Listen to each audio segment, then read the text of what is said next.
Buenas noches, queridos hermanos. Ministerios Príncipe de Paz les da la bienvenida a esta nueva clase que tiene como tema Entre dos testamentos. Hasta que apareció un profeta digno de fe, primera de Macabeos 14:41. Sean cada uno de ustedes bienvenidos. Introducción a un periodo intertestamentario. El periodo intertestamentario duró 400 años. Recibió este nombre porque durante ese tiempo no se escribió ningún libro antiguo del Antiguo Testamento o del Nuevo Testamento. La voz del profeta fue silenciada. El autor del primer libro de Macabeos, que aparece en los apócrifos y describe los eventos acaecidos entre el año 175 y 134 a.C., mencionaron estos varias veces. Se refiere a una época de gran aflicción para Israel, tribulación tan grande que no sufrió Israel desde los tiempos que dejaron de aparecer los profetas. Capítulo 9, versículo 27. Afirma que Simón fue confirmado como un líder y sumo sacerdote a perpetuidad hasta que apareciera un profeta digno de fe. Capítulo 14, versículo 41. Sin embargo, hay referencias a este periodo en el libro de Daniel, que sin duda es uno de los libros más difíciles de la Biblia. Las cuestiones en torno a su autoría, composición e interpretación continúan dejando perplejos a los eruditos. Contiene varios sueños y visiones notables, algunos de los cuales se explican, mientras otros se dejan parcial o totalmente sin explicación. En general, estos sueños y visiones predicen el auge y la caída de grandes imperios, especialmente en los que afecta al pueblo de Dios. Más del conocido es el sueño de Nabucodonosor, que es una estatua colosal cuya cabeza era de oro, su pecho y brazos de plata, vientre y muslos de bronce, piernas de hierro y pies de una mezcla de hierro y arcilla. Luego en el sueño una piedra golpeó a la estatua, los pies y la hizo pedazos. Daniel interpretó el sueño como una referencia a los cuatro imperios sucesivos. Tradicionalmente se ha entendido que son Babilonia, tú eres aquella cabeza de oro, Daniel 2:38, Media y Persia, el pecho y los brazos, Grecia y el reino que dominaba en toda la tierra, el 2:39, y Roma, que llegó a ser el reino porque estaba dividido en 2:41, que no permaneció de pie, y esto es correcto. Entonces la piedra cortada sin intervención de las manos en el 2:34 es el reino de Mesías, de que el Daniel dice: el Dios de los cielos levantará un reino que jamás será destruido y permanecerá para siempre, el 2:44. Estos grandes imperios se sucedieron uno al otro y fueron marcados en lo que se representa un drama de redención. El reino babilónico duró del 605 al 539 a.C., el medio persa del 539 al 331, el griego del 331 al 63 y el romano del 63 pasó a la era cristiana. Los últimos capítulos del libro de Daniel son los más explícitos. La visión del capítulo 8 es sobre el poderoso carnero que acometía al oeste y al norte y al sur, y ningún animal podría estar delante de él. Tenía dos cuernos, por lo que representa el imperio medio persa, versículo 20, y luego un macho cabrío vendría de parte del oeste sobre la superficie de toda la tierra, versículo 5. Este es el rey de la Grecia, versículo 21, es decir, el surgimiento del imperio griego, encabezado por Filipo de Macedonia. El macho cabrío tenía un cuerno grande entre sus dos ojos, con el que golpeó al carnero y lo rompió sus dos cuernos. Este cuerno prometiente sería Alejandro Magno, el hijo de Filipo, quien después de una serie de victorias en Asia Menor, Tiro, Gad, Egipto, derrotó al ejército persa en el 331 antes de Cristo. El macho cabrío se engrandeció de sobremanera. Versículo 8a se refiere quizá a la continuación de la campaña de Alejandro Magno a través de Afganistán hacia la India, y estaría en su mayor poderío. Aquel gran cuerno fue quebrado, versículo 8b, ya que murió en el 323 a.C. en Babilonia, en el lugar que crecieron cuatro cuernos prominentes, porque el imperio de Alejandro se dividió en cuatro grandes regiones al mando de sus generales de Macedonia y Grecia, Tracia o Asia Occidental, y Siria y Babilonia bajo Seleuco, y Egipto bajo los Ptolomeos. De estos dos últimos dominantes en Israel en los siguientes 300 años y se multiplicaron los males sobre la tierra. Primera de Macabeos 1:9. Al igual que los siglos anteriores, Palestina era un territorio ubicado en los imperios asirio-babilónico y Persia del noreste y Egipto al sureste, por lo que Judea quedó atrapada entre los saduceos que gobernaban Siria y los ptolomeos que regían Egipto, y a los primeros de los que se conoce como el rey del norte es Daniel 11 y los segundos del rey del sur.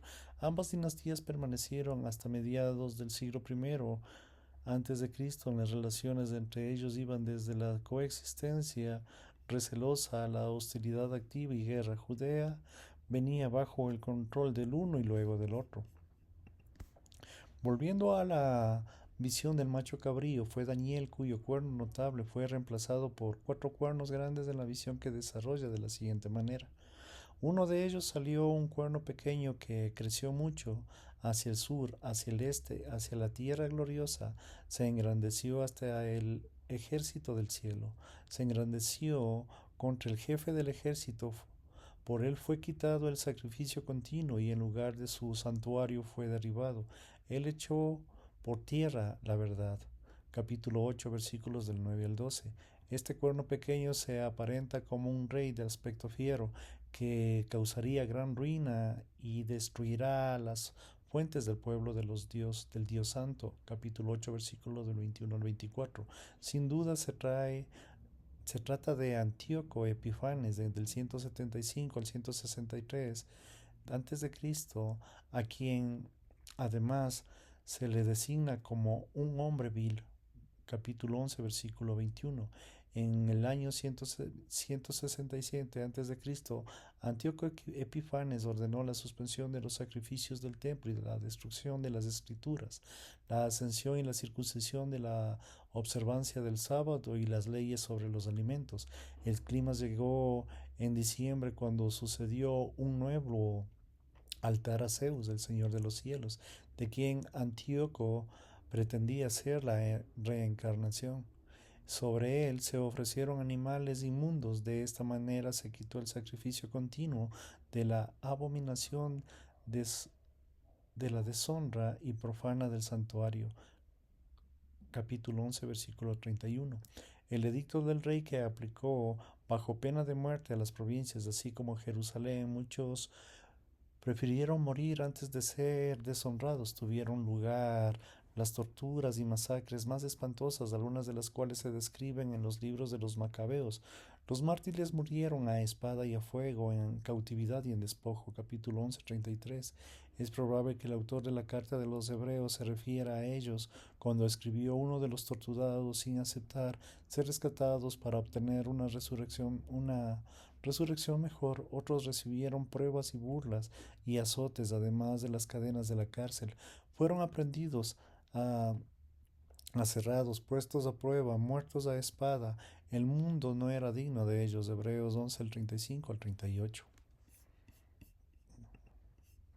Se desencadenó la resistencia organizada por el sumo sacerdote Matatías, quien se encargó de matar a un traidor judío y al oficial del rey de los que invitaba al sacrificio.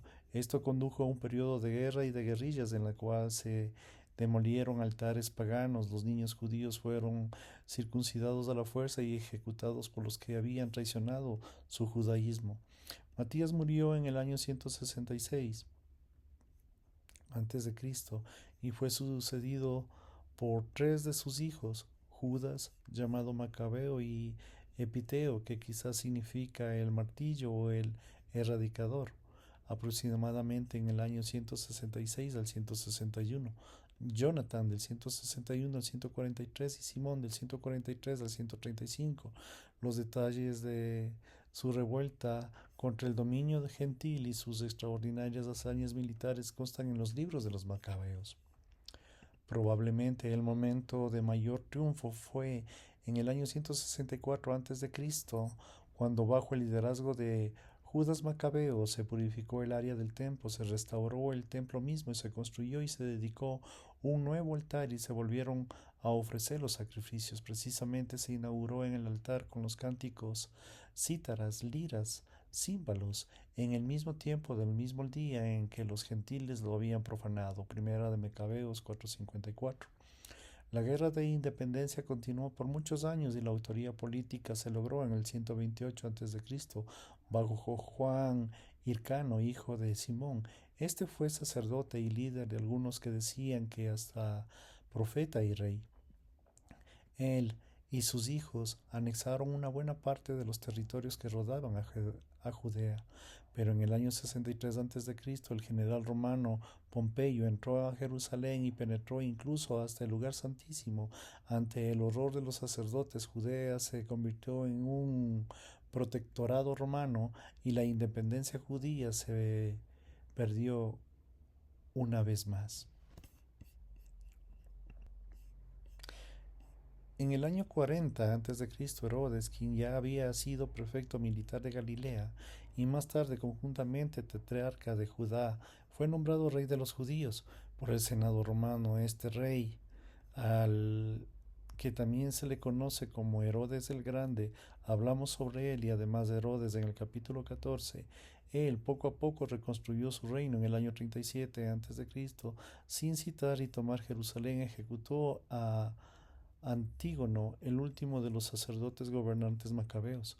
Herodes nunca fue tan popular por su origen y edomita, aunque judío de religión. Sin embargo, reinó 33 años bajo su patrocinio. 19 años antes de Cristo comenzó una gran reconstrucción del templo. De la obra continuó casi hasta el año 70 después de Cristo, cuando el templo fue de nuevo y finalmente construido, esta vez fue destruido por el ejército romano.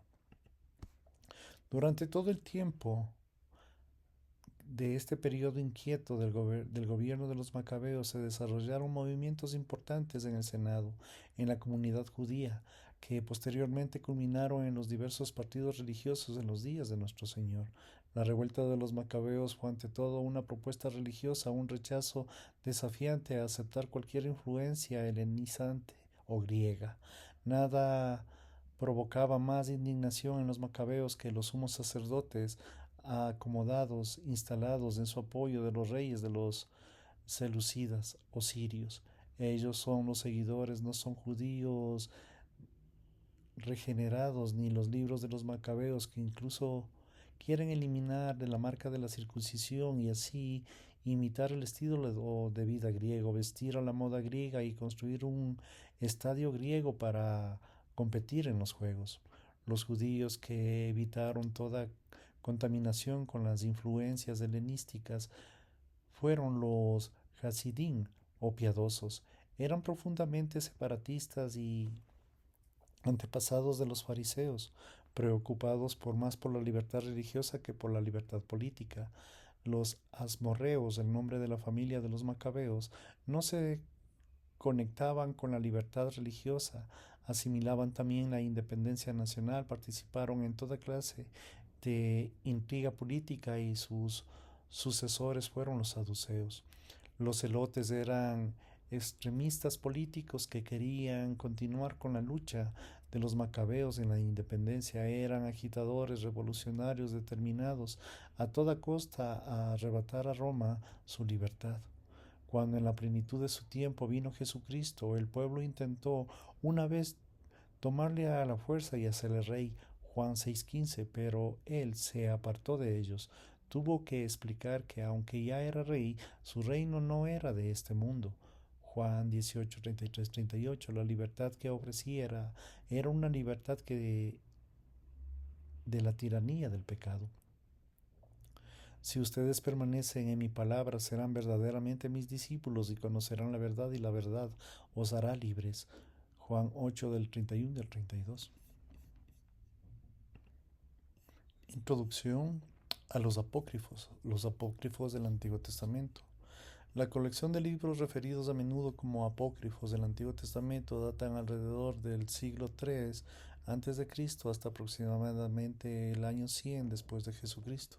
escritos después del cierre del Antiguo Testamento en una época de disturbios nacionales. El espíritu de estos libros se caracteriza por una respuesta al pueblo hebreo en las situaciones discordantes y a la esperanza de un futuro mejor.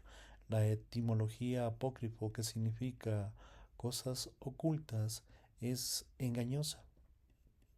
Dado a que estos escritos no son secretos ni esotéricos, más bien existen escritos apócrifos relacionados con el Nuevo Testamento. La palabra habitualmente evoca al Antiguo Testamento, no solo porque la mayoría de los manuscritos originales sin duda se escribieron en hebreo o en arameo, sino porque el tema de los apócrifos está decisivamente vinculado con los hechos del Antiguo Testamento.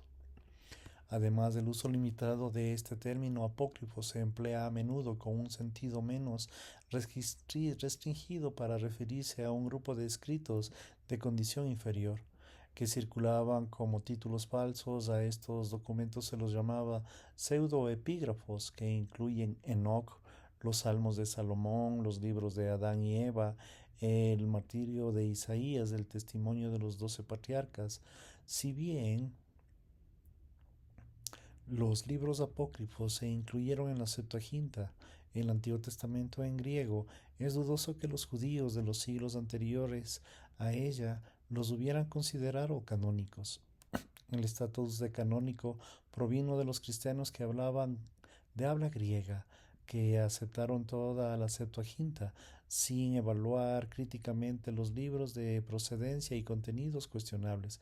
En la Septuaginta, los libros apócrifos, a excepción de Segunda de Esdras, que no fue incluido en la Septuaginta, se ubicaban generalmente junto con los libros canónicos del mismo género literario. Por ejemplo, Primera de Esdras precede a Esdras, Nehemías con los dos libros de los Macabeos y luego de los profetas.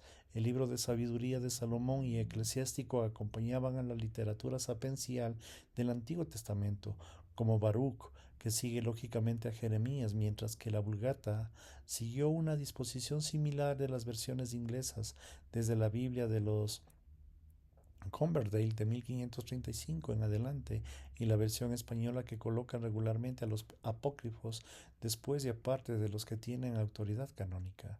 El orden de los libros de las versiones que incluyen los apócrifos es el siguiente: Primera y Segunda de Esdras, Tobías, Judí, Adicciones a Esther, Libro de la Sabiduría Eclesiástico o la Sirásida, Baruch, con la carta de Jeremías, Cántico de las tres jóvenes, Susana, Abel y el dragón, la oración de Manasés, primera y segunda de Macabeos. La longitud total de estos escritos equivalen aproximadamente a 4/5 partes del Nuevo Testamento. Clasificación y contenido. Es útil tener en cuenta los diferentes tipos de literatura de los apócrifos y que se consideran clasificados como libros de carácter histórico. Son Primera de Esdras y Primera y Segunda de Macabeos.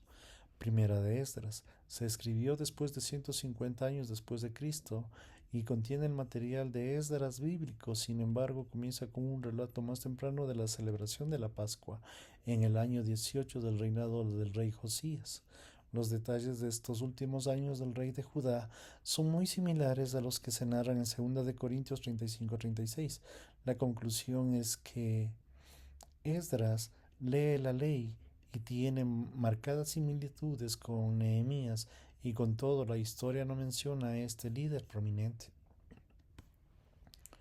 La secuencia histórica es algo caótica en el intermedio del autor por llenas de vacíos de narración. Esdras, Nehemías. En Primera de Esdras, capítulo 3, del 1 al 5 y el 6, se relatan la fascinante competencia intelectual entre tres jóvenes que servían como guardaespaldas del rey persa Darío I. En su batalla de ingenio, cada soldado escribe su respuesta a la pregunta del rey sobre cuál sería la cosa más fuerte del mundo.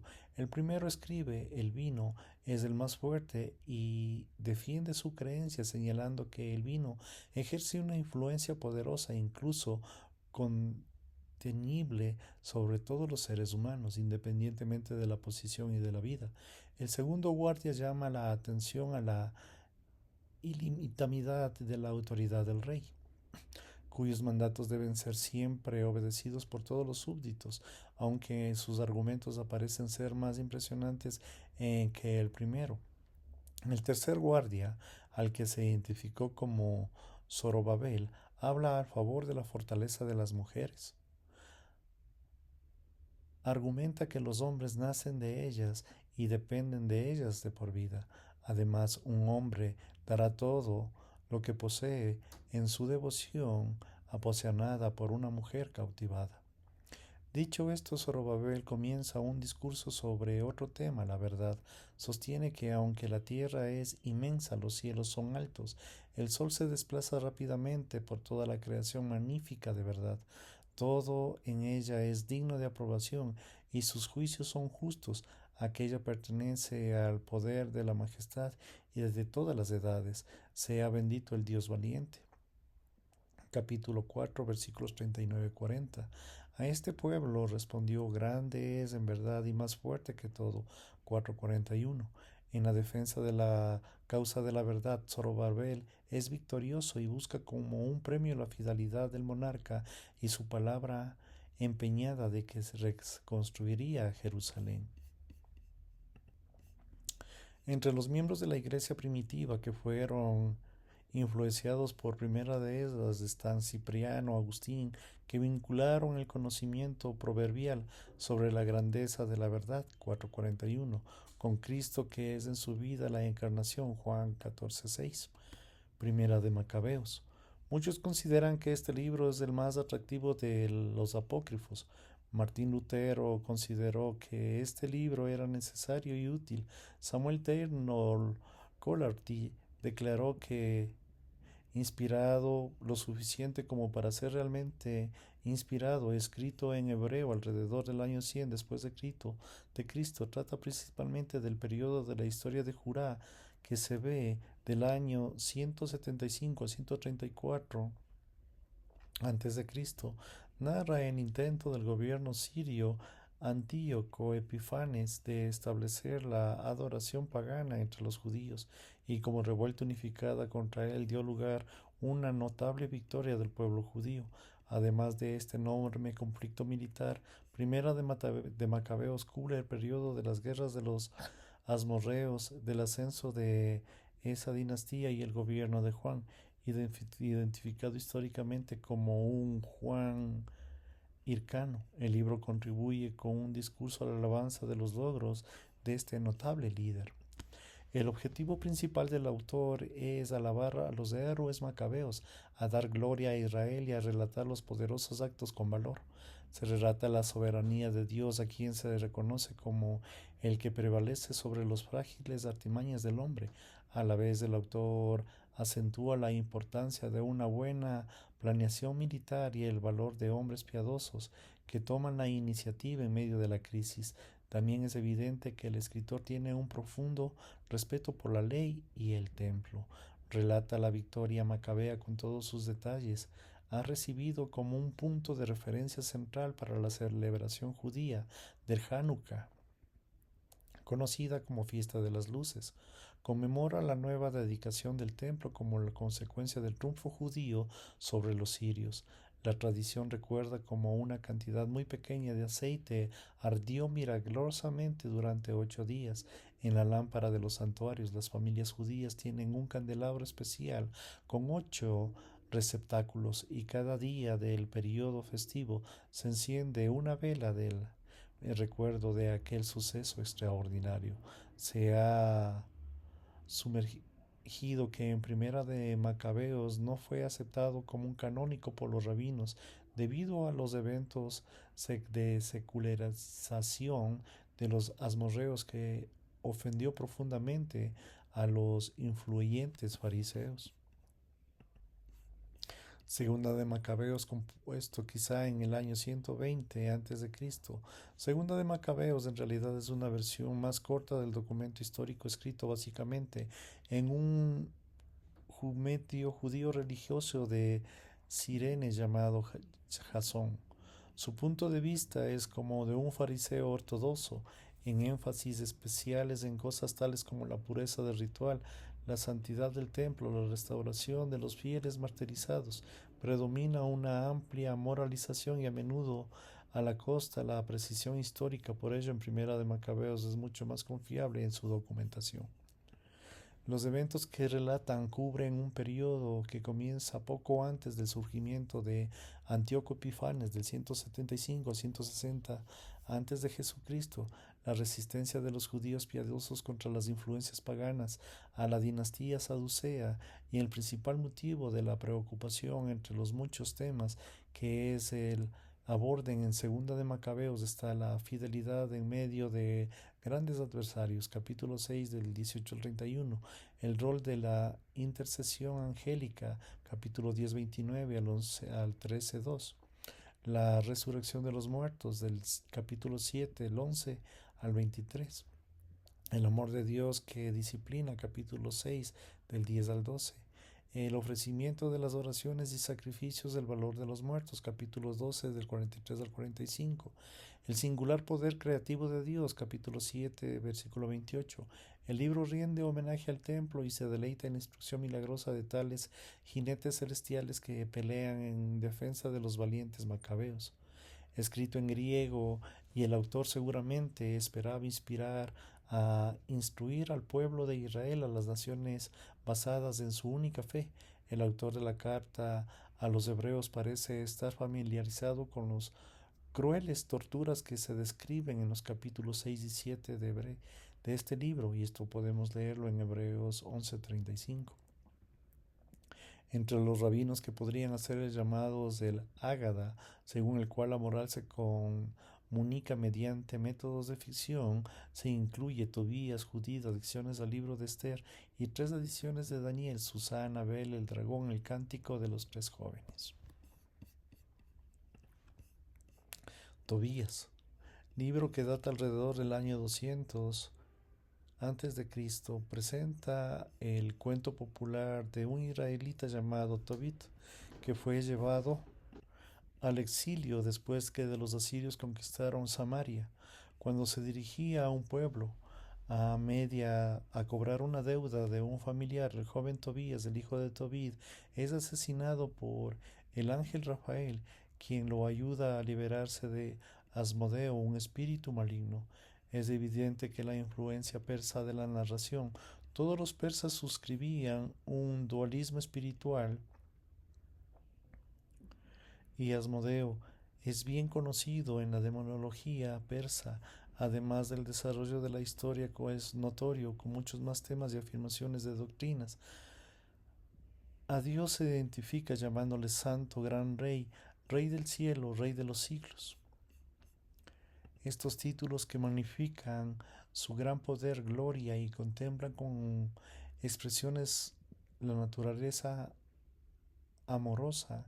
Es misericordioso, capítulo 3, versículo 2. Escucha las oraciones mediante la intercesión angélica, capítulo 12, versículo 12. La restauración de la fortuna del pueblo, capítulo 14, versículo 5. Su cuidado se extiende más allá de las fronteras de Israel u otras naciones que finalmente reconocen su salvación, capítulo 13, versículo 11. El objetivo principal es exaltar al rey y el fin de estimular la obediencia.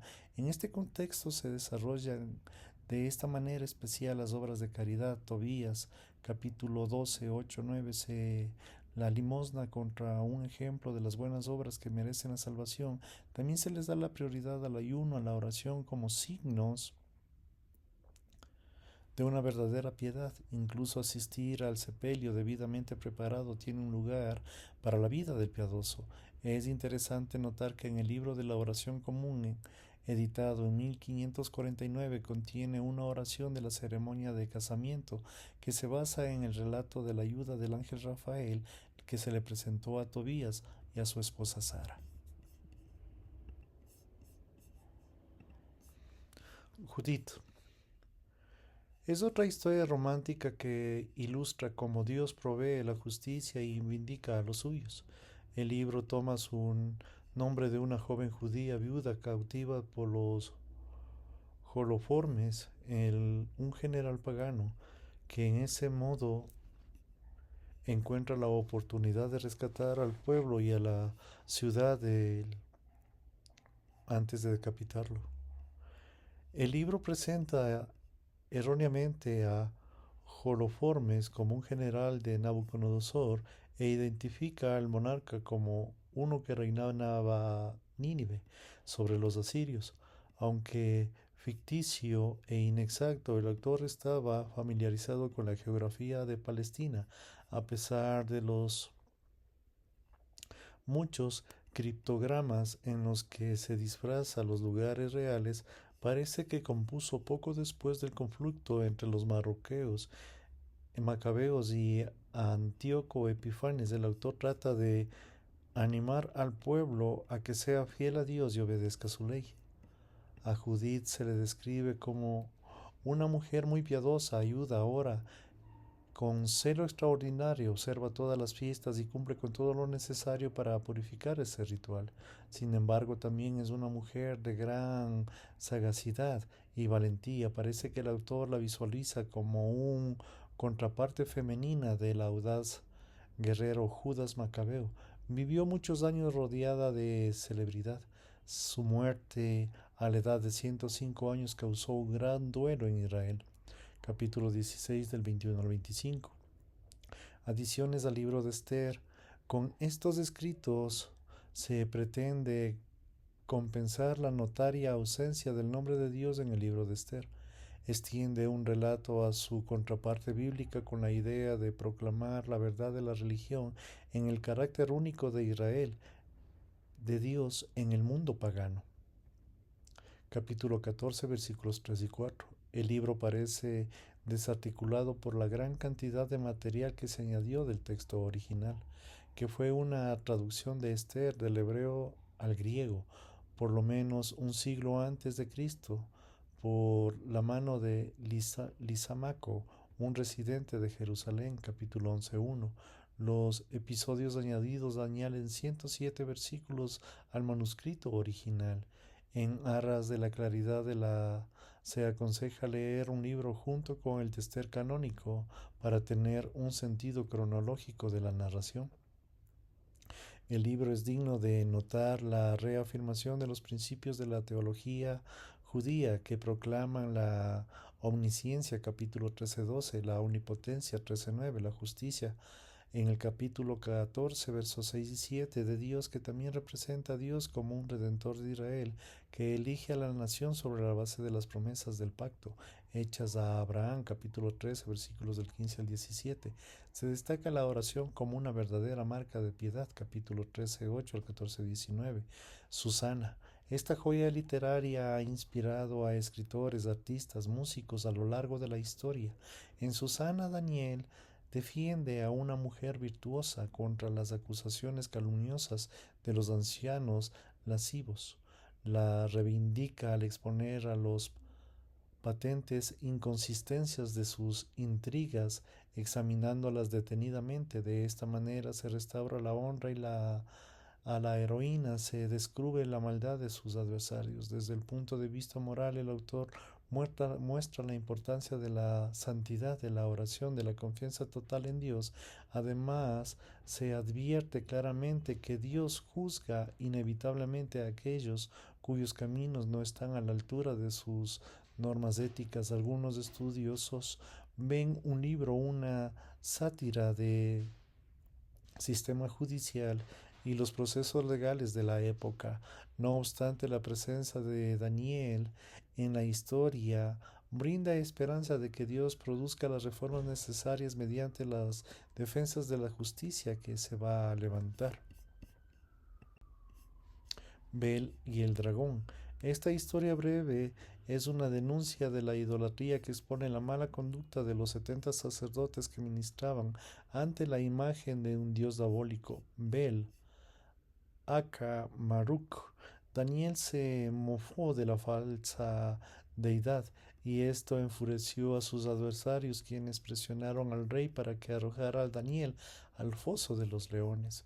Mientras que Daniel estaba allí, el ángel del Señor transportó milagrosamente al profeta Habacuc desde Judea para que lo atendiera a Daniel y sus necesidades.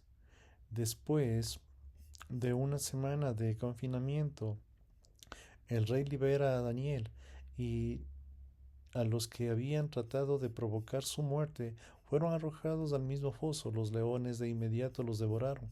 El libro concluye con un grito del rey: Grande es el Señor Dios de Daniel, que no hay otro Dios fuera de ti.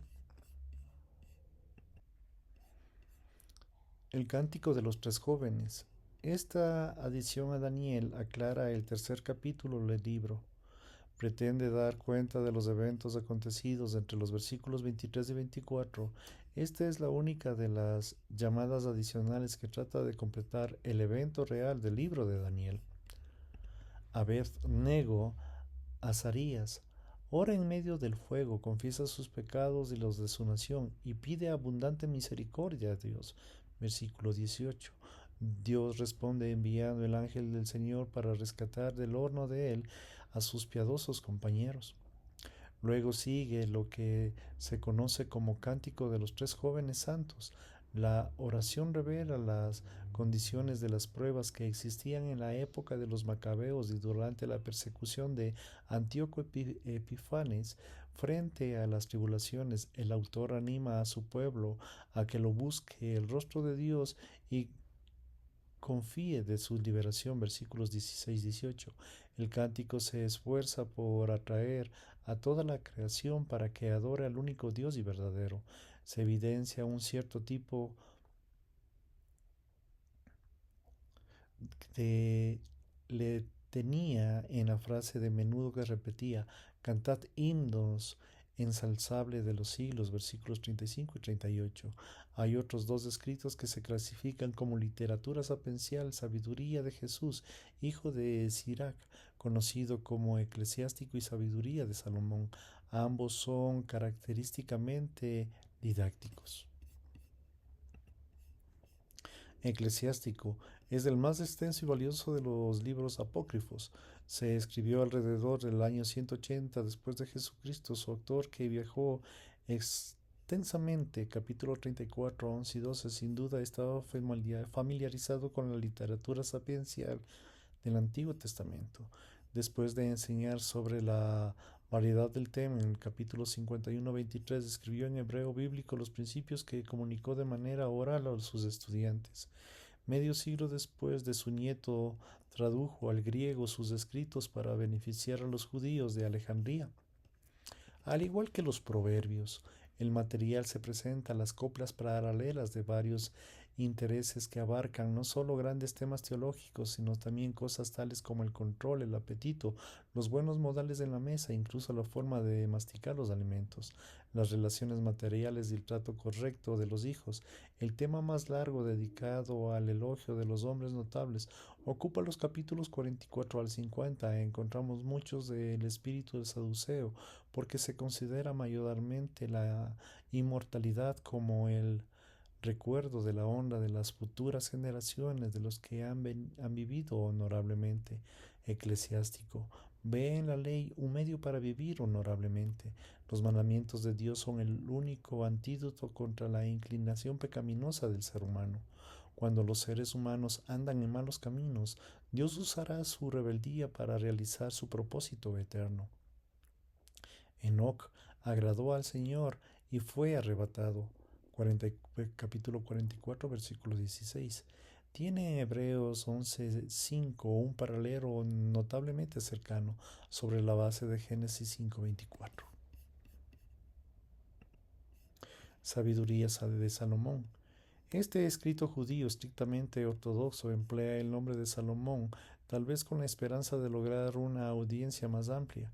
El libro exalta la sabiduría de Dios, la encarnación viviente que se ha manifestado a lo largo de la historia, especialmente en la liberación de los israelitas.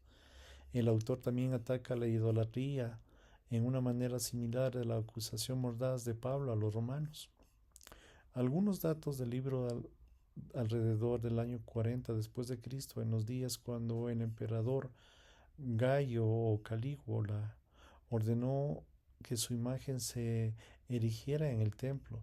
Si bien el escritor cree que firmemente que su inmortalidad inherente del alma, su doctrina no armoniza con la declaración bíblica de Daniel 12:2 o la enseñanza sobre la resurrección tal como se expone en el Nuevo Testamento. Una vez más, uno se siente tentado a ver la influencia del libro del escritor de los Hebreos. Baruch. Se cree que el autor vivió al comienzo de la era cristiana desde el punto de vista literario. Baruch se basa en los escritos proféticos del Antiguo Testamento, aunque se atribuye al fiel compañero de Jeremías. Al menos dos autores son responsables de su contenido. Contiene una confesión del pecado de Israel, un tratado sobre la sabiduría vinculada a la ley, una profecía sobre la liberación final de la narración subsiguiente, restableciendo la tierra prometida. La primera parte escrita en prosa menciona la cautividad de Babilonia y a su casa subyacente del pecado. Siguen las oraciones por la restauración de Israel y abundantes expresiones proverbiales, reminiscentes de la literatura sapiencial. Los pensamientos de los lamentos, aunque prevalece en un animado mensaje de victoria. Algunos de los primeros escritores cristianos vieron que en el 337 ciertas alusiones de la encarnación de la sabiduría. Carta a Jeremías. La carta, una obra contemporánea a Baruch, no fue enviada por Jeremías ni es hablada estrictamente.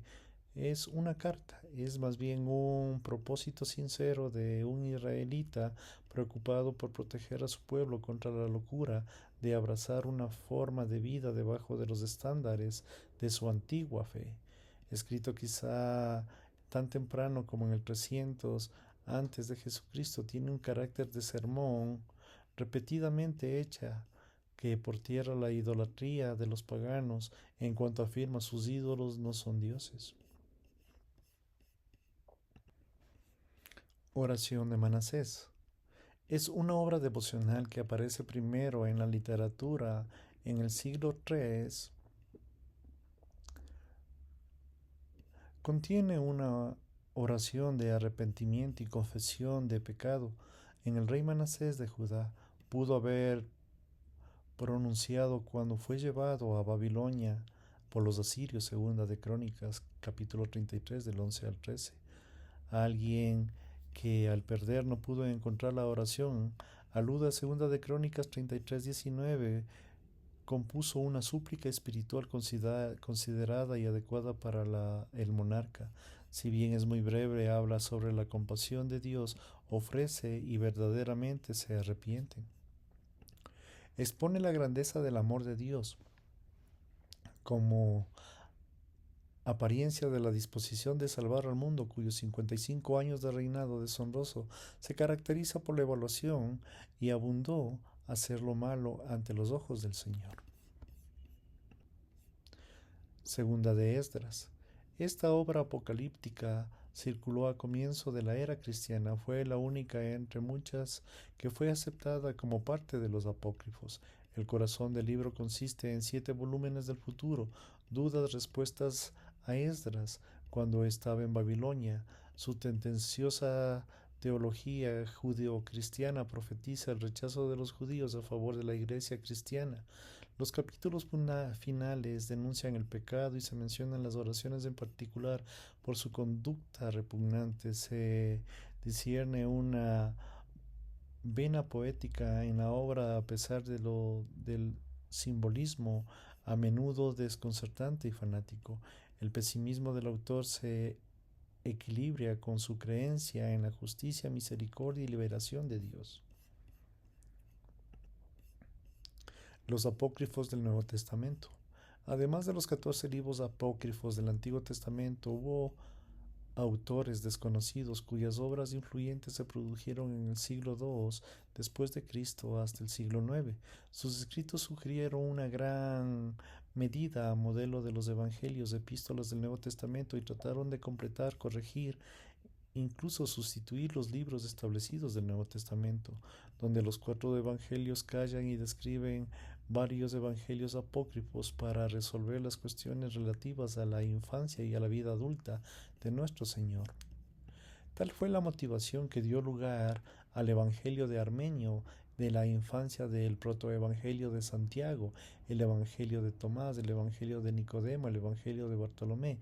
Profundizan los acontecimientos que siguieron a la crucifixión de Jesús y su descenso al Hades. Algunos evangelios caen en ideas falsas y heréticas. El Evangelio de Pedro presenta la culpa de Pilatos como menos grave y atroz, y el Evangelio de los egipcios propone la noción que más tarde llamados docentismos de que Jesús solo parecía un ser humano. Otros se sintieron impulsados a abundar los detalles sobre las actividades misioneras en el relato de Lucas. En los Hechos presentaban tan solo una parte. Entre los libros que se encuentran en Hechos de Juan, Hechos de Pedro, Hechos de Andrés, en los Hechos de Felipe y en los Hechos de Tomás. Además, en las actividades que relatan los autores, moralizan ampliamente para motivar al lector a que profundice en la piedad cristiana. En Hechos de Pablo se da cuenta del encuentro del apóstol con un feroz león en el anfiteatro de Éfeso. Esa historia es un león cristiano que hablaba y se hace amigo de Pablo en la arena. Tiene una marca de similitud con el viejo cuento de Andrócles, atribuido a Aulio Gelio alrededor del año 160 después de Cristo. Ciertos documentos limitaron de forma de epístola como Tercera de Corintios, la carta de Pablo a los de la Odisea, que las antiguas iglesias de Siria y Armenia consideraron canónica. Un nuevo manuscrito exhibe el carácter apocalíptico de Daniel. En el Apocalipsis, imaginarlo con un gran detalle en las bendiciones futuras de los santos, así como los terribles juicios que enfrentarían los irredectos. Algunos apocalipsis fueron atribuidos falsamente a Pablo, a Pedro, a Tomás, a Esteban, en el primer mártir cristiano. Historia y el uso de los apócrifos. En general, en la antigua iglesia se hablaba el habla griega, aceptó la Septuaginta en la totalidad, incluidos los apócrifos, mientras que algunos de los padres griegos como Orígenes, Atanasio, limitaron el número de los libros canónicos del Antiguo Testamento hebreo conocido. En ellos, no obstante, citaban libremente los apócrifos en sus enseñanzas. Agustín, obispo de Hipona, en el año 396 a 430, aceptó Tobías, Judith, primera y segunda de Macabeos, eclesiástico, la sabiduría de Salomón, junto con los libros reconocidos del Antiguo Testamento. La Iglesia occidental trazó una línea firme entre los libros canónicos y los no canónicos, identificando a los últimos como apócrifos. Consideró que los libros apócrifos eran defectuosos e inadecuados para formular la doctrina, si bien reconoció que había en ello material edificante. Por lo tanto, cuando la iglesia lee los libros de Judith, Tobías, Macabeos, pero los recibe entre las escrituras canónicas, así también lee los dos volúmenes de Sabiduría de Salomón y la Sabiduría de Jesús, hijo de Siriac, para la edificación de su pueblo, pero como autoridad para probar la doctrina de la religión. En la época de la Reforma Protestante, los católicos diferían marcadamente el cuarto valor relativo a estos libros. La Iglesia Católica, en el Concilio de Trento en el año 1546, decretó que Tobías, Judith, las adiciones a Esther, Daniel, Baruch, Eclesiástico, Sabiduría, primera y segunda de Macabeo, ocupaban un lugar acreditado en el canon de las Escrituras.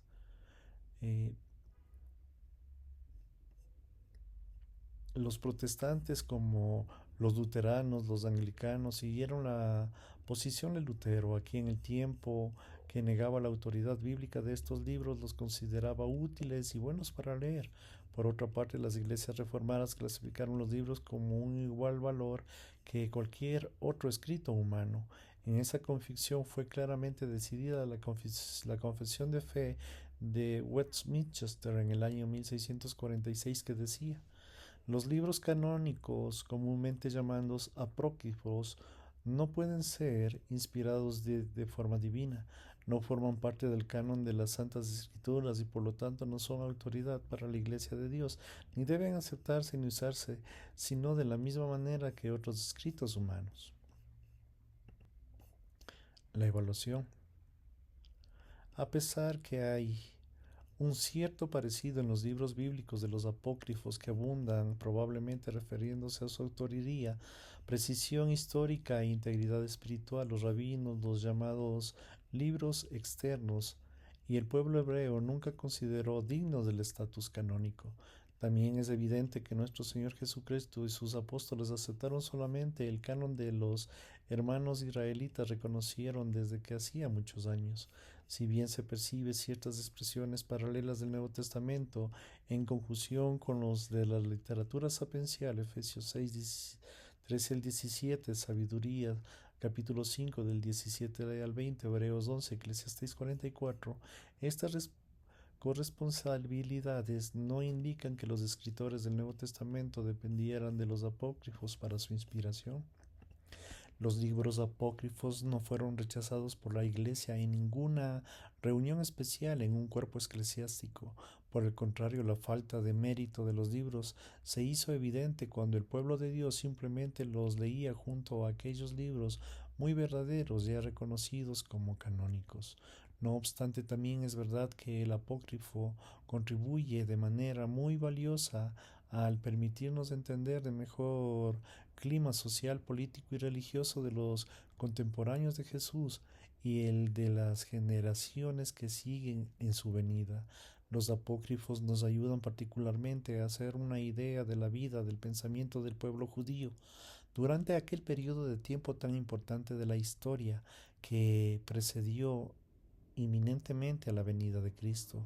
Hay además escritos de valor espiritual permanente que a menudo han edificado a los santos e inspirado a más a las artes. Gracias por su tiempo, queridos hermanos, que el Señor los bendiga y si el Señor lo permite, estaremos en una próxima clase. Bendiciones.